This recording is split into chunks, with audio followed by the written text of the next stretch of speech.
ഞങ്ങൾ അപ്ലോഡ് ചെയ്യുന്ന വീഡിയോസ് നിങ്ങളിലെത്താൻ ഈ ചാനൽ ഇന്ന് തന്നെ സബ്സ്ക്രൈബ് ചെയ്യണം. അതോടൊപ്പം ബെല്ലൈക്കൺ പ്രസ് ചെയ്യാൻ മറക്കരുത്. ഒരു കാലത്ത് മലയാളം, തമിഴ്, കന്നഡ സിനിമകളിൽ സൂപ്പർ സ്റ്റാറുകളോടൊപ്പം അഭിനയിച്ച നടിയാണ് അംബിക. മലയാളത്തിനാണ് അംബിക കൂടുതലും തിളങ്ങിയത്. അതിൽ ഇപ്പോഴും മലയാളികൾ മറക്കാത്തത് അംബിക അഭിനയിച്ച രാജാവിന്റെ മകൻ എന്ന ചിത്രമാണ്.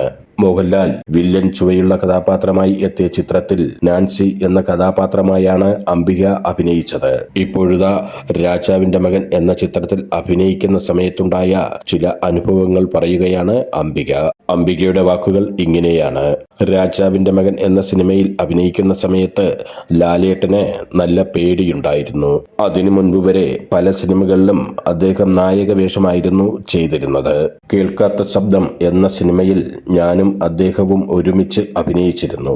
അതിനുശേഷമാണ് രാജാവിന്റെ മകനിൽ അദ്ദേഹം വില്ലൻ കഥാപാത്രത്തെ അഭിനയിച്ചത്.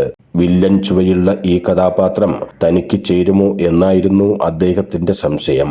ഈ സിനിമ വിജയിക്കണമെന്നത് എല്ലാവരുടെയും ആവശ്യമായിരുന്നു. അന്ന് ഞാൻ അഭിനയിച്ച ചിത്രങ്ങളൊക്കെ ഇന്നാണ് വന്നിരുന്നുവെങ്കിൽ എൻ്റെ റേഞ്ച് വരെ മാറിപ്പോകുമായിരുന്നു. ഇപ്പോഴിറങ്ങുന്ന എല്ലാ സിനിമകൾക്കും സോഷ്യൽ മീഡിയയിൽ വലിയ രീതിയിലുള്ള പ്രൊമോഷനുകളാണ് കൊടുക്കുന്നത്. രാജാവിന്റെ മകൻ എന്ന ചിത്രത്തിലെ പല ഡയലോഗുകളും എനിക്ക് ഇപ്പോഴും അറിയാം. മലയാളി പ്രേക്ഷകർക്കും ആ ചിത്രത്തിലെ പല ഡയലോഗുകളും അറിയാവുന്നതുമാണ്. ലാലേട്ടന്റെയും മമ്മൂക്കയുടെയും പല ഹിറ്റ് ചിത്രങ്ങളിലും ഞാൻ അഭിനയിച്ചിരുന്നു. മമ്മൂക്കയോടൊപ്പം അഭിനയിക്കുമ്പോഴുണ്ടായ അനുഭവവും മറക്കാൻ കഴിയാത്തതു തന്നെയാണ്. അദ്ദേഹം ആ സമയത്ത് ഒന്നിലധികം സിനിമകളിൽ അഭിനയിക്കുന്നത് പതിവാണ്. ആ കാലഘട്ടത്തിൽ ലാലേട്ടനെയും മമ്മൂക്കയേക്കാളും ഏറെ തിരക്ക് ജഗതി ശ്രീകുമാറിനായിരുന്നു. അദ്ദേഹം ഒരു ദിവസം ഒന്നിലധികം സിനിമകളിൽ ഷിഫ്റ്റ് വെച്ച് അഭിനയിച്ചു കൊണ്ടിരുന്നു.